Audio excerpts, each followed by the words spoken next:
Hey, today we're doing this video about like this NATO summit. In the Netherlands, at the Hague, where these people supposed to be arrested and tried for war crimes, and all they do is they welcome them and give them more weapons. So, if you can please somebody explain to me what's going on in this world? Like, I really like it. I get so depressed when just looking at this stuff. So this is the opening statement. And welcome to this leaders session of the North Atlantic Council. We meet at a dangerous moment for our 1 billion citizens. How is it dangerous? You're making it dangerous. You're the only one making it dangerous. I mean, Russia is dealing with their own stuff, but the only danger is you. Russia's war against Ukraine rages on. An assertive grouping of adversaries seeks to divide and challenge us. I just say that on the previous video I made, they always have adversary. They always need enemies. Always. They need the what do they call it? Scapegoating. Scapegoating. War in the Middle East, terrorism poses a persistent threat, and new technology. You're the biggest terrorist on the planet, sitting over there with suits and lying and microphones and all that. Everything's upside down. Trying to analyze this stuff, you end up losing your mind. And I decided a long time ago, I don't care about the outcome. I'm emotionally detached from the outcome. I don't care if they invade Russia, or if they take over Iran. I really do not care. I stopped caring because the moment you start caring, you end up frustrated. Technologies bring opportunities, but also many serious security challenges. In the face of this, we stand together, united in NATO, the most powerful defensive alliance in world history. History has shown that North America and Europe working together is a winning combination. Our adversaries know this. Our enduring commitment to Article 5, that an attack on one is an attack on all, sends a powerful message. Well, isn't that this organization was supposed to end when the Soviet Union was dismantled? Why you keep having this NATO? It doesn't have any purpose. You used it for crimes and all that, mass murder, and we know that. You were supposed to end this organization a long time ago. In this meeting, we will take historic, transformational decisions to make our people safer through a stronger, fairer, and more lethal. Hey, they're already safe. Who is going to invade Europe? Who? This is just in your imagination. NATO. To make NATO stronger, we have a concrete plan for all allies. Hey, stronger, you got the biggest weapon, the most lethal weapons on the planet. And nobody want to invade you because they know how savage you are. So it's like, this is why I say I don't care about the outcome, because there's nothing to understand from these speeches. It's just like it is disorienting. To spend 5% of GDP on defense.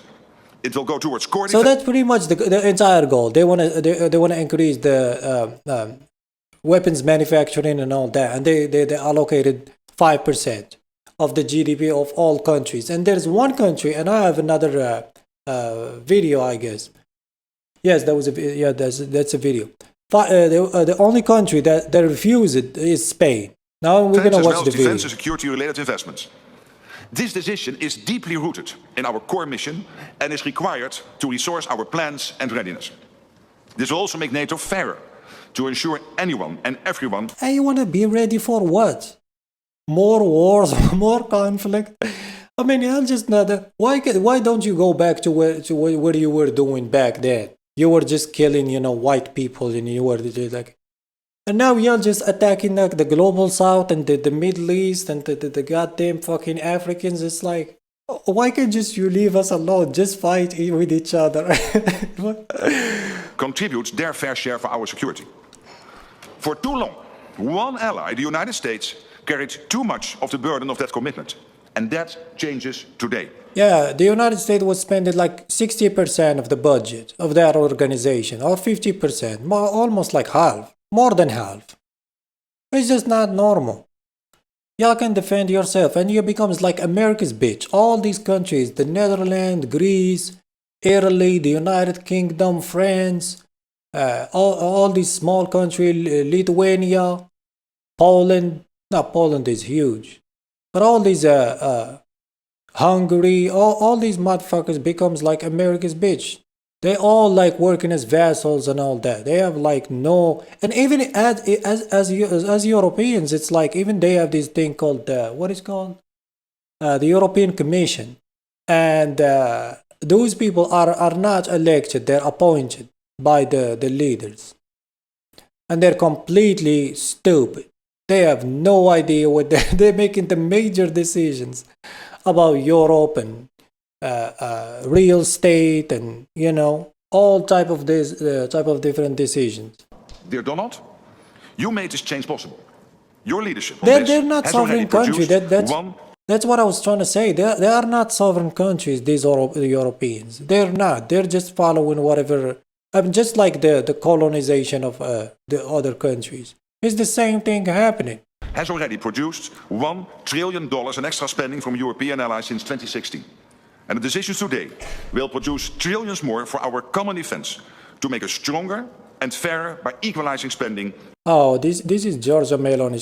She's hot. Hey Georgia, will you marry me? She's beautiful. She's the Prime Minister of Italy. She's really hot. I mean, but she's old. She's like, I don't know. She's older than me. Allies will also agree to further increase defense production so that our armed forces have everything they need. Okay, well, tell us what are you gonna do other than increase the budget for the weapons and the military. Expansion of our defense industrial base on both sides of the Atlantic. That's good for our security. It's good for our economies and good for our jobs.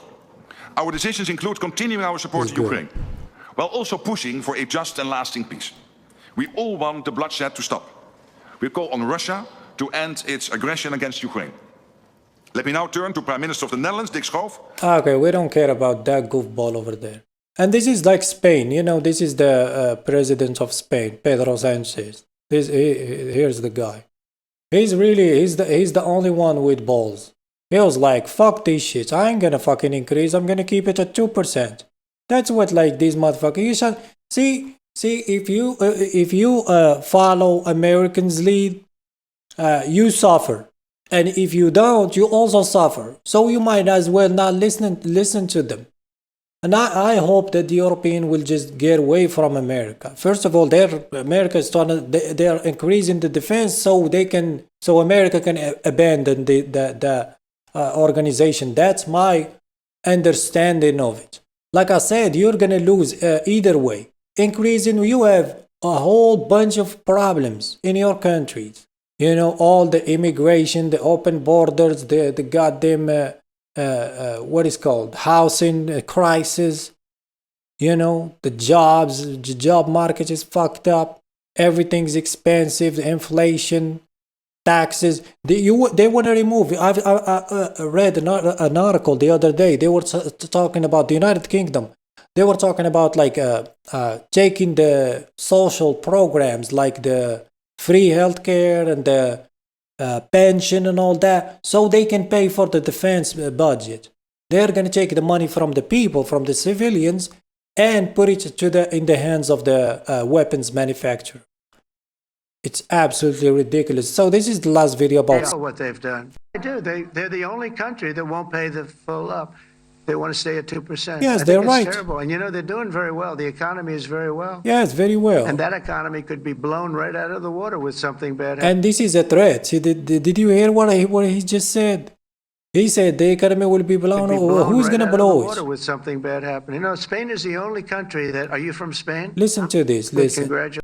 Doing very well. The Listen only to country this. that won't pay the full up. They want to stay at 2%. I think it's terrible. And they're doing very well. The economy is very well.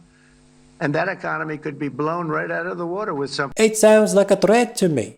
I mean, trying to read between the lines, it sounds like a threat. This guy's a psychopath. Something bad happening. Spain is the only country that. Are you from Spain? Yeah. Good. Congratulations.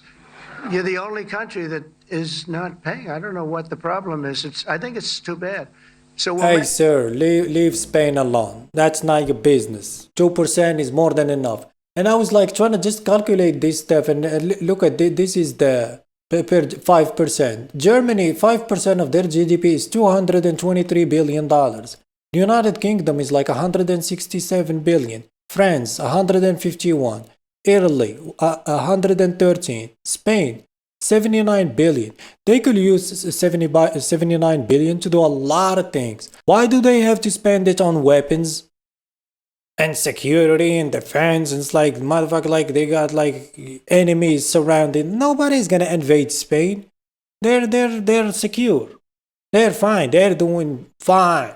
They have no problem with nobody. Matter of fact, Spain is the only country, the one Western country that appeared on that joined the Arab League, and they denounced the Israel crime and stand up with the Muslims. The one country, the one Western country, they show up at the Arab League. Go look it up. It's really fascinating. Turkey. I don't think Turkey should be part of Europe, to be honest with you. I don't think they should align themselves with the Europeans. Poland, 40 billion. Sweden, 29 billion. Oh, these Scandinavian countries are poor. But somehow their currency is very high. Anyway, that's my take on it. If you have anything to add, leave it in the comment section below, and see you next time.